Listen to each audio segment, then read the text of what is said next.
Welcome, Bankless Nation, to this episode of Meet the Nation. Today, we are bringing on two contributors to the Coordinape project, which is a brand new project that is helping DAOs coordinate. They have a fun little play on words with Coordinape because we are all dumb apes trying to coordinate inside of DAOs. And what Coordinape really does is it allows people and allows contributors of the DAO and other DAO members to identify inside of their own sphere of influence, sphere of knowledge about who is contributing what value to the relevant DAO. And so in the world of crypto, we like bottom up organizations rather than top down control. That's kind of the ethos of this industry.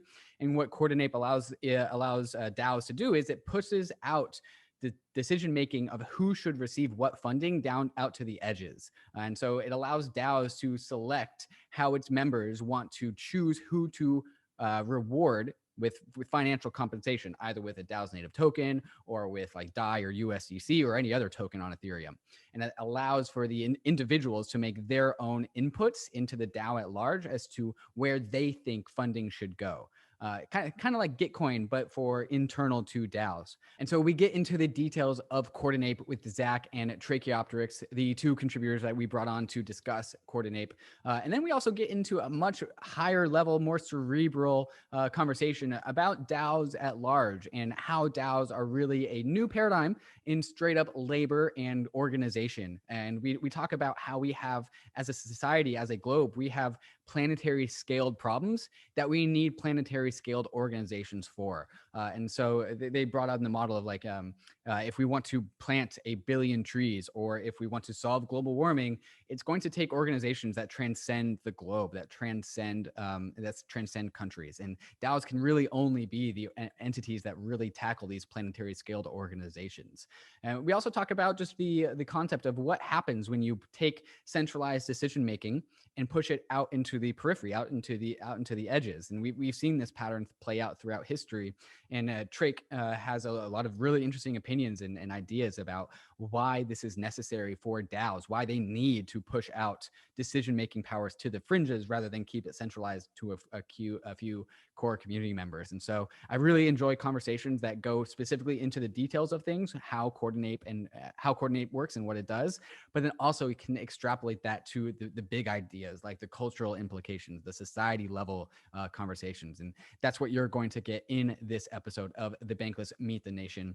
So thank you to the Coordinapers for coming on and introducing themselves to the Meet the Nation. So let's go ahead and get into that conversation. But first, a moment to talk about some of these fantastic sponsors that make the show possible. Bankless is proud to be supported by UNISWAP. UNISWAP is a new paradigm in asset exchange infrastructure. Instead of a cumbersome order book system where trades are matched with other humans, UNISWAP is an autonomous piece of software on Ethereum, which is what Ryan and I call a money robot. No human counterparties or centralized intermediaries, just autonomous code on Ethereum. Input the token you want to sell and receive the token you want to buy.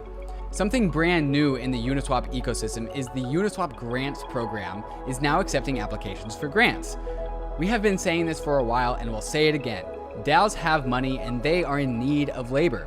If you think that you have something to contribute to the Uniswap DAO, apply for a grant to Uniswap. Just look at the size of the Uniswap treasury. It's almost $3 billion. This mountain of capital is looking for labor. Do you have something of value to contribute to the Uniswap DAO? No matter how big or small your idea is, you can apply for a uni grant at unigrants.org and help steer Uniswap in the direction that you think it should go. That's exactly what we did to get Uniswap to be a sponsor for Bankless, and you can do the same for your project. Thank you, Uniswap, for sponsoring Bankless. AAVE is a borrowing and lending protocol on Ethereum, and just recently released AAVE version 2, which has a ton of cool new features that makes using AAVE even more powerful. With AAVE, you can leverage the full power of DeFi money Legos, yield, and composability all in one application. On AAVE, there are a ton of assets that you can deposit in order to gain yield, and all of those same assets can also be borrowed from the protocol if you have deposited collateral. Here you can see me getting a 200 USDC loan against my portfolio of a number of different DeFi tokens and ETH. I'll choose a variable interest rate because it's a lower rate than the stable interest rate option, but I could choose the stable interest rate option if I wanted to lock that interest rate in permanently. One of AAVE's V2 features is the ability to swap collateral without having to withdraw your assets, trade them on Uniswap, and then deposit them back into AAVE.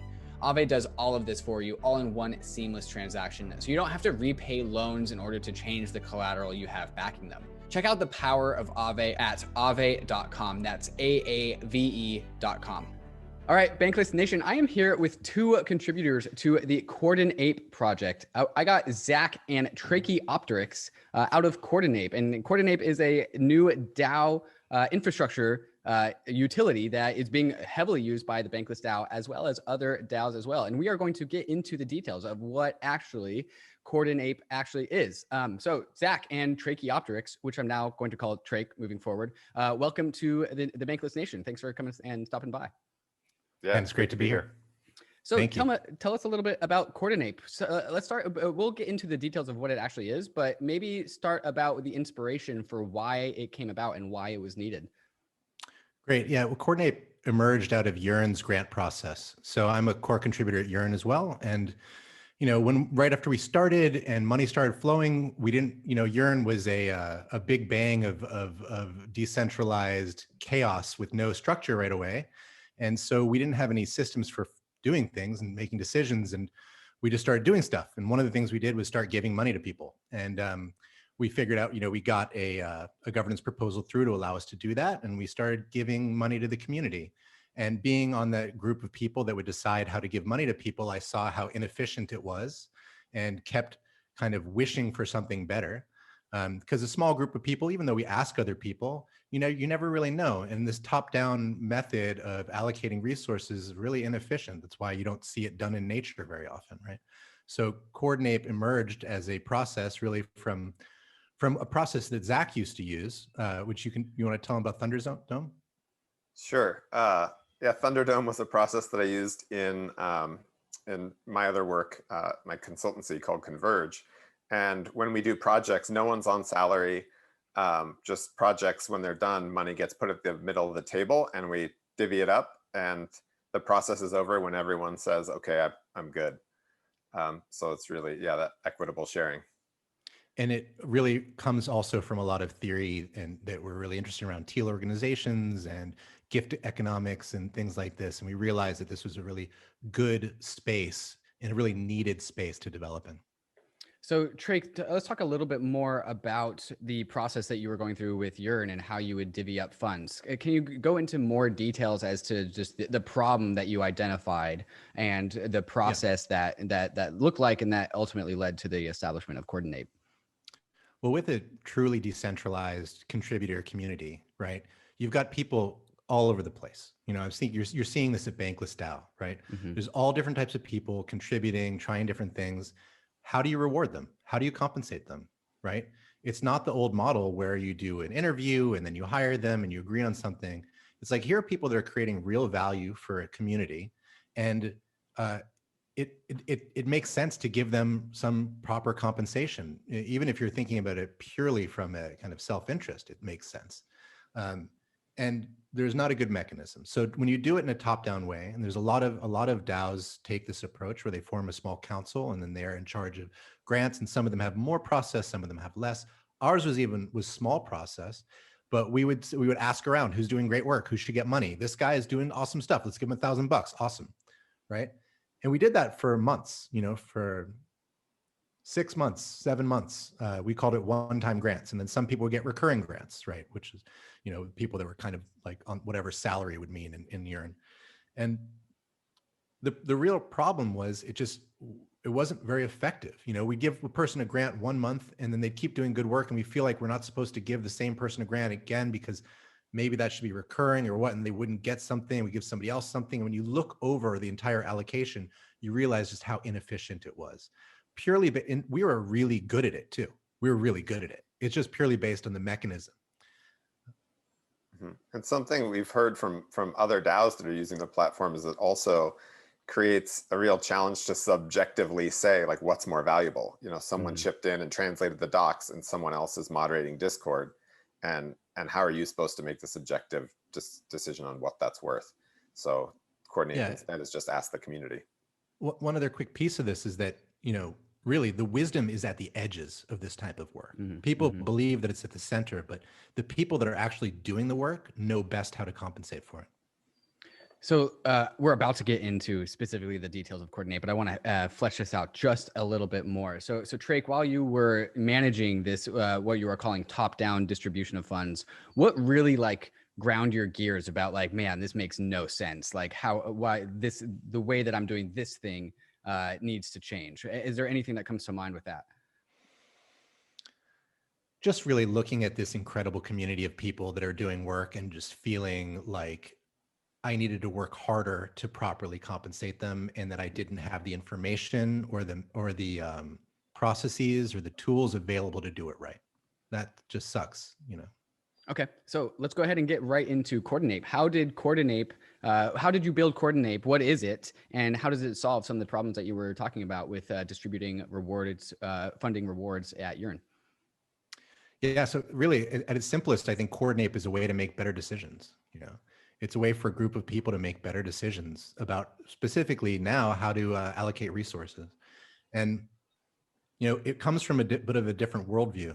We see the world as, this emergent space upon the physics of blockchain that allows for intersubjective collective organisms to run around and blood of money to flow through their, their new bodies, right? This is the totally wild realm that we're operating in. We really are organisms made from multiple people. And so how do you direct these resources flow? And so that it makes those types of decisions. It can also, Coordinape also allows for communities to bootstrap their contributors pretty easily. You can create a decentralized, basically, membrane for a network where who becomes part of the network and who is not part of the network. Coordinape has an NFT badging system, which you can do in a centralized or a decentralized way to define what a community is. In the most decentralized, any badge holder can create another badge holder. Or maybe you want to say any 3 badge holders need to agree to create a new badge holder. But it doesn't have to be top down. It comes from the edge. Or if you want to be a central super admin, you can do it that way too. So it allows you to bootstrap a community, and allows everybody in that community to have access to community grants right off the bat. So you can have some process for deciding what rhythm and amount these grants come at. Mostly it's monthly. You say, okay, we do $10,000 a month to our community. That's all you have to decide. And then every month, at the end of the month, there's a 1-week epic where the community decides how to split that money up. And then how does the voting power work in the community? Is it like one member, one vote, or what is the decision-making weighting process like? Yeah, this is one of the novel kind of mechanisms we developed, is that every person gets 100 give tokens. And these are non-transferable. They're not ERC20 tokens. These are just used within the process. So everybody in the network, whether you're the founder or you're the newest dude to come, gets 100 give tokens. And you allocate those to everybody else in whatever way you want. And we suggest that the best way to do this is not trying to step into the shoes of a compensation manager where you're analyzing all the reports and making a perfect allocation. Just look at who you have directly seen provide value and give them a gift. And then when you look at that allocation across all of the different people, it actually has tremendous wisdom and it's much more effective and successful than what we've seen previously. So with the Bankless DAO, there's an absolute insane number of guilds. There's the audio video guild, the marketing guild, design guild, developers guild, legal guild. I could go on. And is spending, you can really only be an expert of one or a few guilds at most, right? And if you are trying to keep up with every single guild, you're probably Frog Monkey. There's only a few people that can actually keep up with all the guilds. And so what you're saying is, and I hear you using a lot of nature terms, and I want to get into that after we talk about more concrete things. But I think you're just talking about distributing the decision-making process to the periphery, right? Yes. The human brain actually only coordinates a fraction of the resource management over the human body. And a lot of that happens at the actual cellular level, right? And so you're saying, give 100 give tokens to every single cell of a DAO, every single individual member, and allow them to choose what neighboring cells that they are familiar with, where the resources goes there. Is that a decent way to articulate this? Yeah, for sure. Okay, so And also just noting that all of this is configurable too, because for some DAOs, it might make more sense to have some folks with more give tokens. So the gives are really like just poker chips that people can use to represent value. And some folks have tied those to the amount of native tokens that are in the DAO. So it's configurable, but the hypothesis is that if everyone gives from their own subjective place, it's going to represent value in and value out. So Trake, you said everyone has 100 give tokens. Is that kind of just like the default, and or is that like a variable that you can like tinker with? That's the default in our recommendation, but that can be adjusted. Right. And so like maybe some DAO could like have that related to how many DAO tokens they have, or maybe the DAO could just elect a few members that people collectively agree that they deserve more give tokens just by the nature of their contributions. And maybe there's a way to earn more give tokens as a way to elevate your own influence inside of the DAO. How have you seen people experiment with these, tinkering with the balances of give tokens? I mean, I can speak to how I've seen one protocol basically wrote a script so that the amount of native tokens that you hold correlates to the amount of give that you have, so that core contributors would have more. I think the Bankless DAO actually used 1,000 give as the default because it was so huge and they wanted to have a lot to spread around. Other folks have tried just, it's a more traditional grant approach, but they want more transparency around it. And so there's a small group that has a lot of give and others that have very little, so that they have more control. So it really depends on the context of what makes sense. But the hypothesis and the theory is, again, like spread the decisions to the edge and let the whole organism decide what's important. Very cool. Very cool. So let's say that let's go through a hypothetical scenario. We've handed out give tokens. People have allocated their give tokens towards other people. You said that they were non-transferable. Does that mean that you are just like signing a message, or how does that work? Well, they're transferable within the mechanism of Coordinape, but they're not. It's on a database. It's like poker chips. They're not ERC20 tokens. They're not on the blockchain. These aren't on Uniswap. Yeah, and really they don't need to be. Because what happens in one epoch is everybody gets these. They give them to other people, and then that generates a Merkle tree, and that's how you do the distribution, and that's what's on chain. Okay. So it's a off-chain token spreading around, generates a hash for a Merkle tree, or a Merkle distributor, and then the Merkle distributor goes on chain, and that's where people get paid. Correct. Okay. So let's talk about the balances between give tokens on the database and then people actually receiving money. Take us through that walkthrough. Everybody gives out their give tokens. At the end of the epoch, there's a distribution. One person's gotten 100, one person's gotten 10, one person's gotten 20. Whatever the monthly budget is for that period gets divided by those amounts, and then the person that's got more give tokens gets more of that budget proportionally. What's happening technically is that that final allocation becomes a Merkle tree, which is then pushed on chain. The funds are held in a Yearn vault, and you can fund your community purely on yield if you want, or you can fund it on capital. You can fund it with your own native tokens if you want as well. And then that distribution, each person's allocation is available for them to claim. So you could in theory distribute USDC. You could distribute for the Bankless DAO, the bank token. You could really just distribute any token that's on Ethereum. And so maybe even in theory, you could have two sets of these things: one for distributing the bank token for the Bankless DAO, and USDC, depending on how much of your how you want to manage the treasury. So it really seems to be there's a pretty open-ended design space with Coordinape. Yeah, we've really found that this idea of the gift circle is a pretty useful and magical concept. It can be applied to a lot of different ways. Our friends at Gitcoin, they're using it to distribute their token internally within their team, so the GTC to the team members. The strategist group at Yearn is using it to distribute some shared funds income from the strategies to new strategists. Done in a bunch of different ways. And I think the interesting thing is that I'm going to go ahead and guess that this is true, is that at the end of an epoch, there's a new blank slate. So the next epoch, the previous epoch doesn't impact the next epoch. So everything is new. And so somebody can come into a DAO, say the Bankless DAO, work really, really hard for an epoch, and then go on vacation. And that epoch can track that level of, in theory, so long as the community is tracking it, or it doesn't happen automatically. The community has to do this, but that blank slateness allows for new people to come in and start contributing immediately, right? And then have that reward appropriately truncated when the value creation stops happening or not. Yeah, I mean, we really see it as basically the greatest hiring funnel that's ever been created, because you don't have to worry about it all. And, you know, we saw this happen at Yearn, where 95% of our hires at Yearn were just people that showed up and started doing the work. They were already doing the job. We could see how good they were at it. And we're like, hey, you want to do this for money? And they're like, yes. And we're like, done. You know, that's the entire hiring process. Takes out all the risk because you see the people do the work. So in the case here, any community can fire up a Coordinape gift circle. The entry requirements can be determined by them. You know, you get into the circle, if you're doing good work, you're going to make money. And if you're not, that's okay. You know, stick around, maybe you'll make some money later. And then over time, you know, you really just build up this contribution history.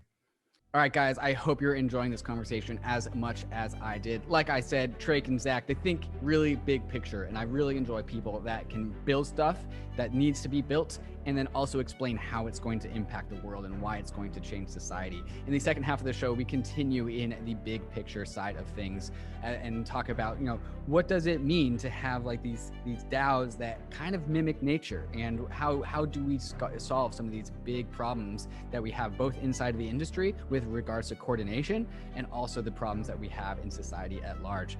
We talk about how DAOs can overlap in their labor force, which is in stark contrast to centralized companies that, you know, claim one employee and say you are ours and no one else's. What happens when DAOs have like 1/3 of their labor force, their workforce, also working for other DAOs? Like all of a sudden DAOs can become collaborative instead of competitive. I really enjoyed these conversations with the Coordinapers. But first, a moment to talk about some of these fantastic sponsors that make this show possible. Balancer is DeFi's most powerful automated market maker. Typical AMMs just have 2 tokens inside of one liquidity pool, which can lead to fractured liquidity across the many pairs in DeFi. With Balancer, you can access the full power of multiple tokens inside of one single AMM, which unlocks an entirely new playing field of possibility. This makes Balancer an awesome building block for so many different use cases. Balancer pools can make asset indexes, but instead of paying fees to portfolio managers, Balancer lets you collect fees from traders who use your portfolio for liquidity. Additionally, Balancer smart pools can be programmed to have properties that change according to predetermined rules, such as changing the swap fee based on market conditions, or even liquidity bootstrapping pools, which can help you launch and distribute your token with day one liquidity. At Bankless, we used a liquidity bootstrapping pool to sell our BAP t-shirts to much success. Balancer V2 brings powerful new features that makes your money work even harder for you. In V2, idle tokens are capable of generating yield in DeFi without sacrificing liquidity in the pool. To top things off, Balancer is reimbursing all gas costs with BAL rewards, meaning that all your gas costs are returned to your wallet with the Balancer governance token. Balancer's mission is to become the primary source of liquidity in DeFi by providing the most flexible and powerful platform for asset management and decentralized exchange. Dive into the Balancer pools at pools.balancer.exchange. Gemini is the world's most trusted cryptocurrency exchange. I've been a customer of Gemini since I first got into crypto in 2017, and it's been my main exchange of choice to make my crypto buys and sells. Gemini is available in all 50 states and in over 50 countries worldwide, and on Gemini there are markets for over 30 various different crypto assets, including many of the hot DeFi tokens, and it's one of the few exchanges that has liquid DAI markets. Gemini just launched their Earn program, where you can earn up to 7.4% interest on 26 various crypto assets. If you're tired of paying fees in DeFi, or you don't want to worry about DeFi exploits, but you still want to earn interest on your crypto assets, Gemini Earn is the product for you. Another product I'm stoked to get my hands on is the Gemini Crypto Back Credit Card, which gives you 3% cash back on all of your purchases, but paid to you in your preferred crypto asset. When I get my Gemini credit card, I'm going to make sure that I get my cash back in ETH. So whenever I buy something, I get a little bit of ETH bonus back to me at the same time. You can open up a free account in under 3 minutes at gemini.com/gobankless. And if you trade more than $100 within the first 30 days after sign up, you'll be gifted a free $15 Bitcoin bonus. Check them out at gemini.com/gobankless. I've been telling basically everyone that'll listen that DAOs have money and they are in need of labor. And one of the coolest thing about DAOs is that exactly what you're alluding to. You don't actually have to like go through an interview process and sign up. You just have to go into the DAO and start contributing value. Historically, however, building enough like rapport and trust and reputation inside of a DAO like takes a while. And people I don't think are really ready to be like, I'm going to commit to working for this DAO for 2 months and then I can convince them to pay me. So I'm going to work for free for 2 months and then maybe hopefully cross my fingers, they can pay me money. And that's kind of how I've just alluded to people like, hey, you can go get money. You just have to work for this DAO and establish trust and rapport for a decent amount of time until you can convince them to actually put you on the bankroll.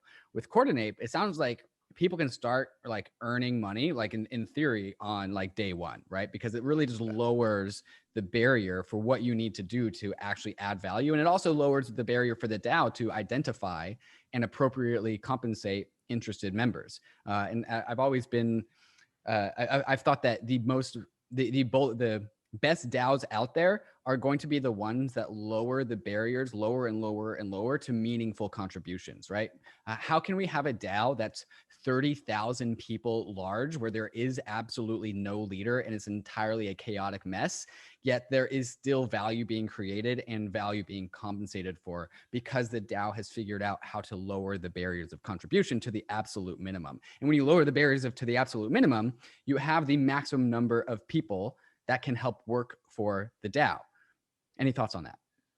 Yeah, man. I mean, how can you grow a body with trillions of cells, where each cell is getting exactly the right nourishment and growing and moving within the exact right space at the same time? I mean, this is the magic of nature. And this is like the foundation of the worldview that all of this comes from.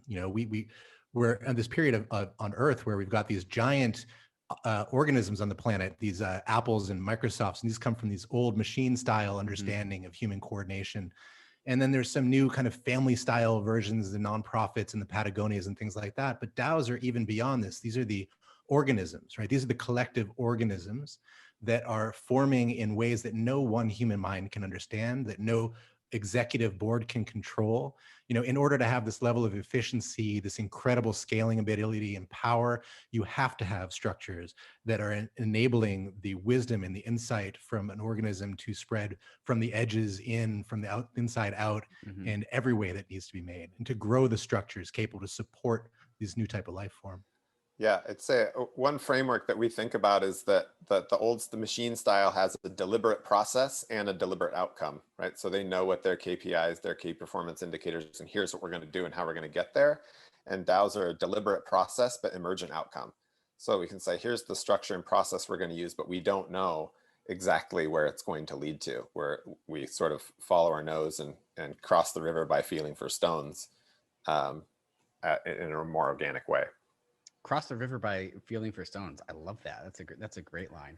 I think this is really parallel to a lot of just the progress of science that we have seen. Like computation at large is being pushed to the peripheries, right? Like my bed has a chip in it, right? It's got like and there's like my coffee mug, it heats itself. It's got a chip in it. There's computation that is being pushed to the periphery.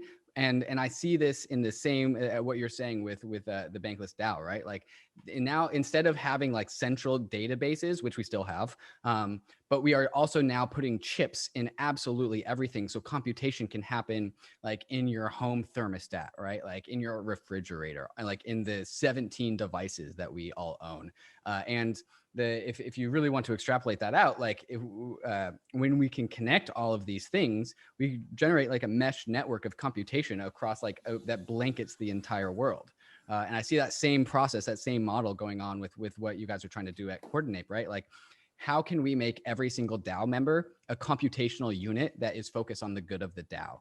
And what is the number one way to execute is by allocating resources. And what is money other than like the ultimate nourishment and ultimate resources? I'm reminded of the story of the Russian prime minister or leader. I can't remember which one it was, but he comes to America and he sees that there's like all these grocery stores and all these like, you know, bakeries, and they're all super efficient and none of them have a line. And so he wants to be taken to like the minister of grocery and bakeries, because he wants to talk about how efficient they are. Like, well, how did you get these things so efficient?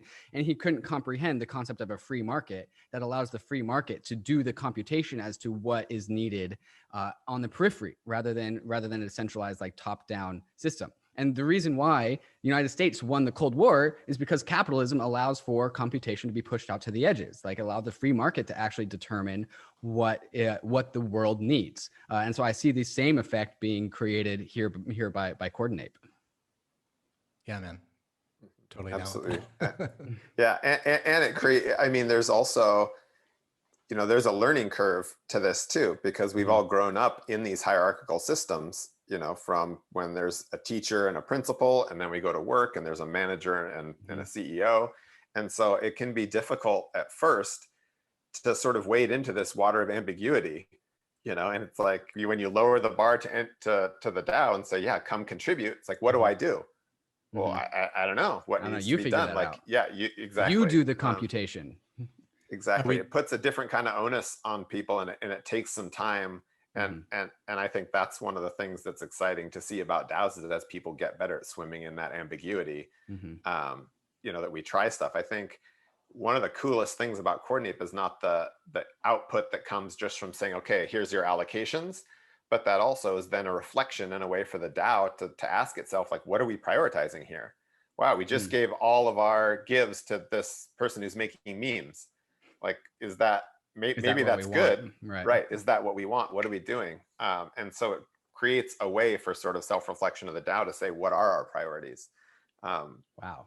You know, and so over time, we're already seeing this with Yearn, you know, is that people get better at distributing resources. You know, people start to take ownership for strategic direction. People speak up in the Telegram and the Discord and say, hey, we should be paying the translators more. You know, they're kind of off doing their work. They're not loud, but it's really important. And so it creates a sort of collective intelligence. That shared display is really important. So we're all looking at the same thing, and then we can make decisions based on it.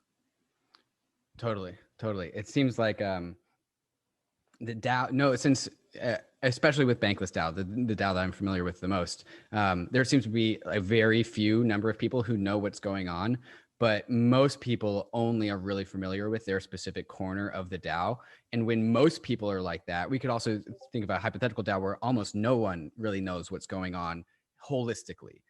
And what you're saying is that, well, the Coordinape like leaderboard can allow the DAO to actually instantiate like its collective consciousness. Like, oh yeah, when all you individual units do your computation as to where you think resources need to go, the collective result of all those resources is like a reflection of the consciousness of the DAO. It's like, hey, this is what the DAO has determined is valuable. Now that you guys, now all the individual processors know what the DAO is individually prioritizing, you can continue that if you like it, or you can change your behavior. Now it's up to you, but it's actually instantiating the information and pushing that out to all the little processors, the individuals, and that informs them as to what could or needs to change or not.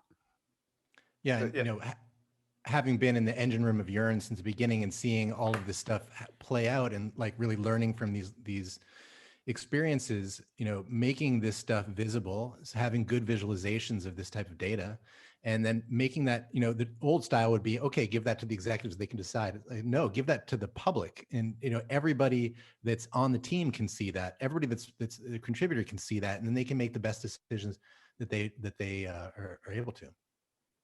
Fantastic. So guys, does the Coordinape conversation stop at just distributions and these give tokens, or where does it keep going?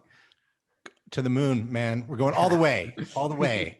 I mean, really, this is just the first kind of product. We have a dozen other products that we've been working on. And we're focusing on this first because really the goal is to get every protocol needs this, you know, every, like the amount of people reaching out that want this is massive. So, you know, we see this world that really changes labor, where every protocol in DeFi has their own contributor network that has this really easy, low barrier to entry way to start getting rewarded right away. And you have like what the gig worker should be, like the nomad worker, the free worker, somebody that can just come and contribute wherever they want. And they get some money from Sushi, and they get some money from Yearn, and they get some money from Bankless, and they don't have to worry about it. All of a sudden their needs are met, and then they can marry somebody if they want to, but they can just play around. But beyond the gift circle, there are so many other pieces. There's how do you use this same philosophy to make decisions around budgeting? How do you do it to make decisions around investments? How do you do it for contractors, right? So there are ways to apply the same thinking to all of these different parts of DAO's growth, specifically around, sharing resources. Yeah, a real critical part of Coordinape is the visualization. So you actually get a visualized graph. You can see very transparently who gave to who and who received from who. And that shared display helps, but you can also start doing the same thing with, different initiatives, a way to sort of collate and understand where is the collective intelligence and where does it want to go. I think the other exciting thing is as we start to think about people having these NFT badges that as they move between their circle at Bankless or Yearn or Sushi, we'll start to get a picture, a sort of network map of DeFi. We'll be able to start to zoom out and not just look at this circle that allocated, but start to look at many circles together and start to see, who are the people that are adding value across the space. We're going to have that graph to be searchable, so you can start to look at like who are the really good people at memes, who are the really good people at ops at Gov, all these things, and so it can be there's a lot of powerful data there too, and just seeing the broader network. Yeah. Oh my God, I'm getting goosebumps. I'm reminded of the DeFi like mesh network visualizations that came out like not too long ago, where you can see all the interrelationships between the different DeFi apps as people send money between each ones and make transactions that call on multiple different apps. And you can see that grow and grow and grow into this very like vibrant mesh network of all these DeFi apps with intermingling transactions. And so I'm kind of guessing that perhaps that's where if we're bullish on DAOs, which I'm definitely bullish on DAOs, that might grow the same. Like first we see like the contributors of Bankless DAO, Yearn, and all the other DAOs, like, and starts just a few DAOs. But I think we all know that like there's an explosion of DAOs coming if it's not already here. And like one of the things that I wrote about in my Future of Work article, which was focused on like how DAOs and the model of labor and DAOs could change everything, is it seems to be that like because there's such a low barrier to working for a DAO, and because DAOs are non-exclusive, DAO members can work for multiple DAOs. There's going to be some people who are good at DAOing. There are people who figure out what it means to DAO, and you're going to see those people kind of rise to the top as like, and they won't even be like, oh yeah, this is this one DAO person who does a lot of DAOs, and he's a part of this one specific DAO. It's like, no. He's a part of many, he or she is part of many DAOs, and they are just a DAOer, and they're known for DAOing, and they work for all, and people, the DAOs might really, really want this person because he or she does really good work for all these DAOs. And you can see their relationships from all their give tokens as a way that illustrates the activity of not just one person, but of basically the entire network of DAOs at large, right? That if that visualization comes out, that'll be super awesome. Yeah, I mean, a visual LinkedIn of DAOs. Visual LinkedIn of DAOs. Holy shit!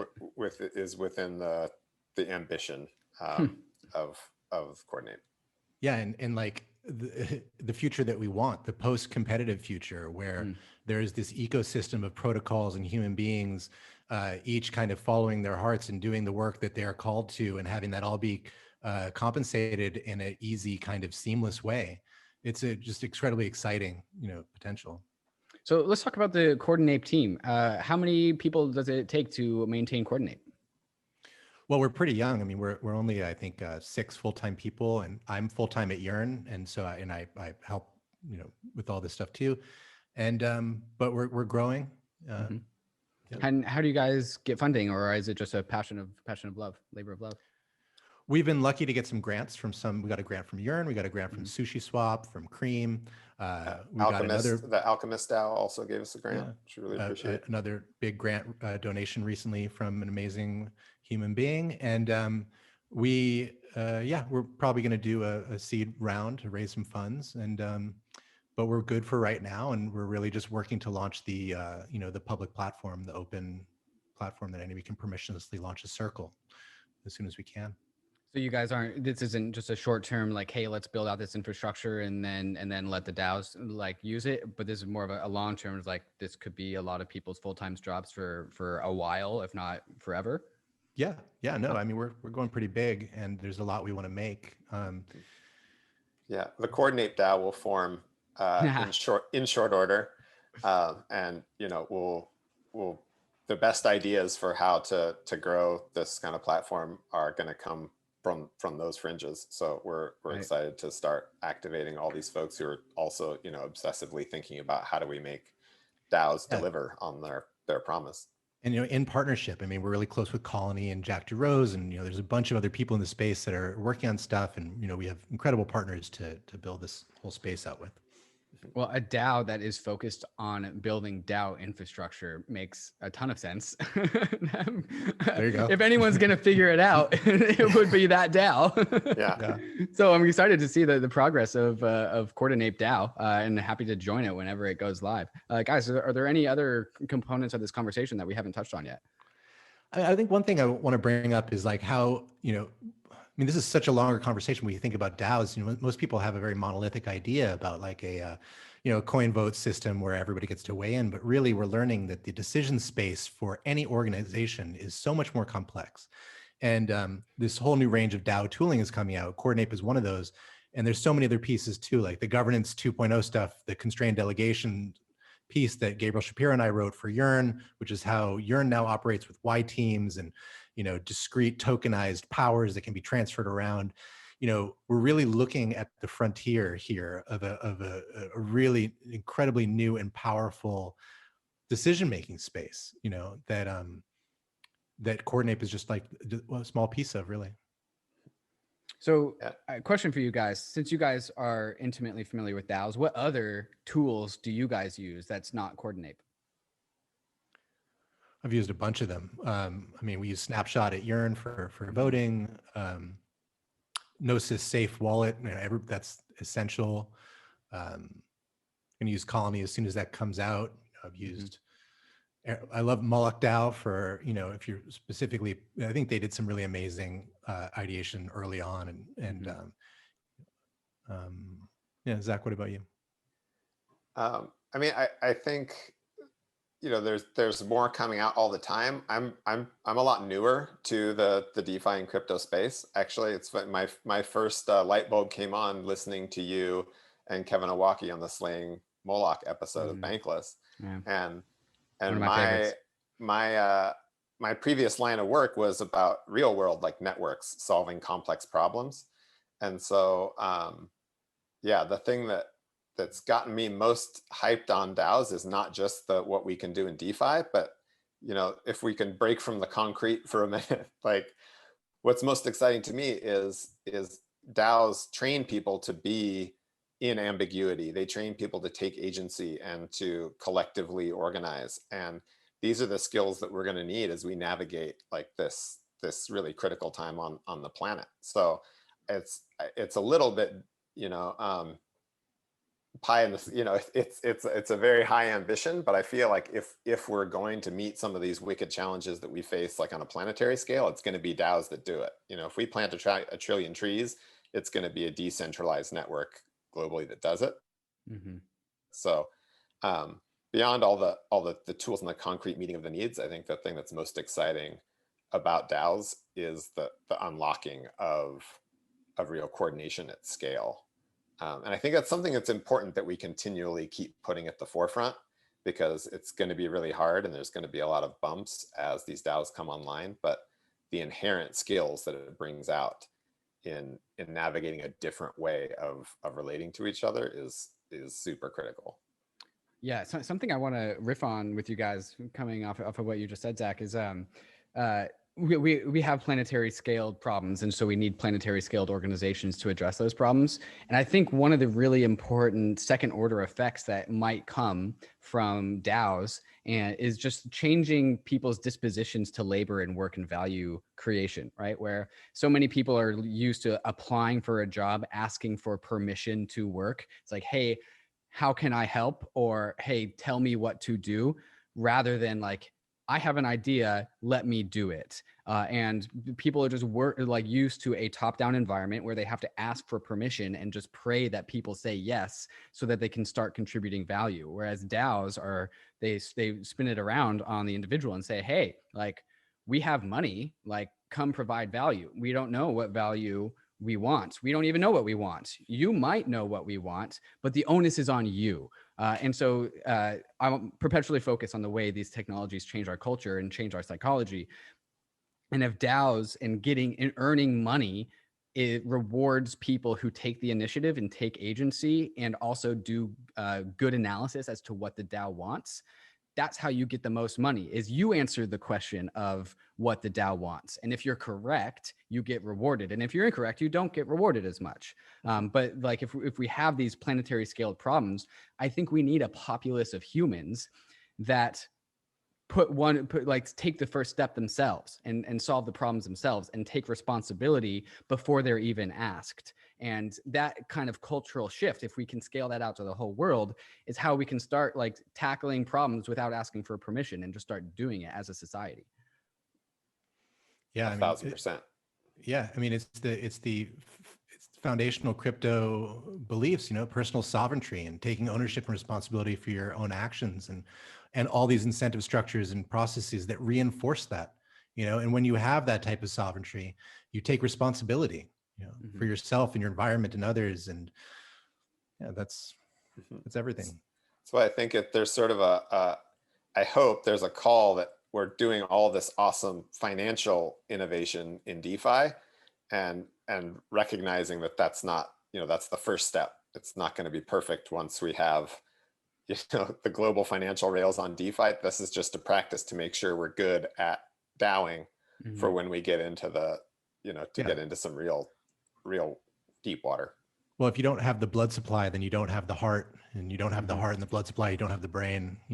We build these things up in layers collectively. Totally. I'm reminded of the podcast we did with Josh Rosenthal as to the crypto renaissance. And one of his big actionable items was that there's a revolution coming, there's a renaissance coming, and you need to participate in it rather than have it change your life. You want to undergo the revolution rather than have it undergo you, right? Take the revolution by the horns. And I think that people that learn how to DAO now are going to be the leaders of the next generation as they come and teach people. It's like, hey, this is how you DAO and this is how this works. Yeah, I mean, this is what brought me to this space too. I mean, I've been following crypto since, for 10 years, but I only really entered it because of DAOs, because, as somebody that's been looking at the world for a long time and seeing, if we're going to change these zero-sum games and resource wars and win-lose dynamics, you need a fundamentally different organizational structure. Working at the level of politics or at the level of conflict or whatever, that's all great too, but it's the underlying stuff. In the physics of blockchain, has allowed for a completely new collective intelligence space to rise. And you're seeing this in DeFi with all these different protocols, but you don't have to join Apple and then be against Microsoft. You can be a member of one place and a member of another and a member of another, and all collaborating together because of the form of the DAO. We need these structures, because if you don't have these structures, you import the structures from your memory and you project those onto this new formless space. But once you create the structures, then people can learn how to use them and they can operate in a completely new way. Totally. Like, imagine as like a thought experiment for the listeners, like imagine if Apple and Microsoft had like 1/3 of their employee base overlapping. Like, would they be competitive, or would they make collaborative products rather than competitive products? I used to think about that all the time when I worked in the sustainability space, and I'd go to factories in China, and they'd have all these environmental regulations for Nike, and they'd run a line, and then on the same line they would have to change things around to meet the Adidas specs and run the same shoe on the same line. It was like, wait, what is the goal here? What are we trying to do? We need a lot more co-opetition. Mm-hmm. And I think the younger generation, and the millennials and the Zoomers, that really fits with them. Like, they want that. This is maybe a far off connection, but like, one of the reasons why I don't think there's any major wars happening left with inside of humanity is people don't have the taste for violence. And then in the same vein, like, people are having the taste for like competition, just less and less and less. At least like zero-sum competition. Like, we all understand that competition's good and competition's necessary for the progress of humanity, but there's competition for like versus others or versus your past self, right? Like your own version of yourself. So like, how can we improve, and how can that be made the competition, rather than like, oh, there's this other DAO over there, or there's this other company over there, how do we crush them? It's like, oh, no. Like, how do we collaborate with them and be competitive against our own self, right? How can we challenge ourselves, and how can we leverage collaboration to make that happen? If we can figure out how to tap into the power of collaboration as an industry, like, that's one of the main reasons why like this industry is quote unquote going to the moon. 100%. Yeah, this is something we think and talk about a lot, and that, so Moloch really lives at the heart of every decision, and it's telling you, like, if you do this wrong, you will lose, or you have to get what you want before somebody else gets what they want. And we're in this society where there's all different types of people, right? So how do you do this, right? Because there are people that have grown up in war zones, and they believe that their life is at jeopardy all the time. It's a lot harder to collaborate with them, right? Unless you are, want to collaborate at that level. And this is what like Don Beck and with spiral dynamics, and looking at how all these different, psychological levels of psychological development each have different worldviews. Each different worldview is going to see a scenario in a different way, right? But the thing is, all of these different perspectives are valuable, and all the actions that all of us make really are aimed at doing good, even if they come from the shadow or they come from some other confusion. So how do you create a structure that can tie them all together? One part is understanding the dynamics of these structures. Another is understanding the psychology and the perspectives that all the different people on this big ship, come from, and how to utilize them, because they're all valuable. Totally. So I have to ask, how did the name Coordinape come to be? In a Telegram chat. I forget what we were in. I think I coined it. Actually, I posted it on Twitter. We talk about apes a lot, and it just was a funny pun. Yeah. It's just stuck, and that was it. It was the funny pun that somehow stuck. And just seems to make more and more sense as we are, just the intelligent apes trying to figure out how to do a little better together. I think it's good to not take yourself too seriously too. Like, we all are apes. We all have some stupid ideas. We all are pretty dumb sometimes, and we can find things funny. So it's fine for now. Love it. So what is the Coordinape movement looking for? If some Bankless members listening to this show, what do you want them to do? Yeah, I mean, we want contributors, and we're going to be hiring. Well, we are hiring a lot. So we're really open. I mean, all the different skill sets are welcome. All the different interests are welcome. Zach, is there anything particular you think of? I mean, it's sort of like what I most want is to find those people who really have that inspiration to connect like this lofty ideal of like straight up we're slaying Moloch, and be able to connect that down to how do we solve a pain point for DAOs right now, So we don't want to get too lofty, and we don't want to get too focused on the tech and the tool, and so keeping those two in balance. But I think what we need most right now are just contributors who are as excited about really helping DAOs deliver on their promise. If you've got that passion and understand the potential for these structures and this technology, then there's lots of stuff for you to do. Yeah, I mean, following the ethos of Coordinape, you guys know better than we do what we need. So you come and do it. We'll welcome you. Love it. Yeah, if you weren't going to say that, I totally was. Do you guys have a Discord? We do. It's brand new, and the party's just starting. So everyone is more than welcome. We'll provide that link. Mhm. Um, That should be in the YouTube's description right below. And do you guys have a Twitter account as well? Yeah, it's Coordinape, which is coordinate with ape at the end. And we're also coordinape.com. Coordinate ape or the sorry, P instead of the T? It's with a P instead of a T. So it's Cool. it's like the word coordinate, but the with a last P. three letters are ape. Cool. Coordinape.com. We will also get that into the show notes as well. Guys, one final question.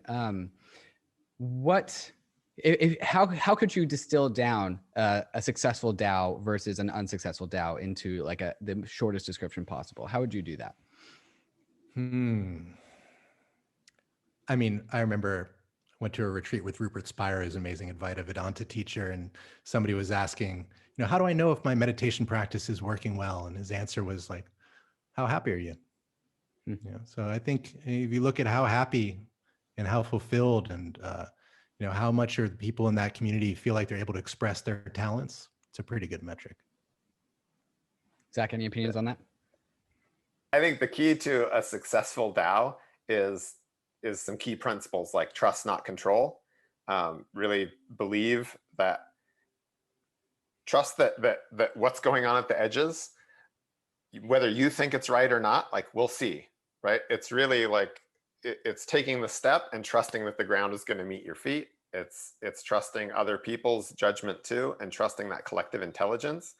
And I think the most successful DAOs will be the ones where people individually can notice every time it comes up, like, we shouldn't be doing that. I got to stop that. Like the impulse for control will continually come in, and you need to continually remember, like, no, let's just trust what we're doing. Let's trust all these people's intentions. Let's trust their talents. Let's trust ourselves to notice and compensate, talent and contribution. Trust, not control, is what's really going to let DAOs thrive.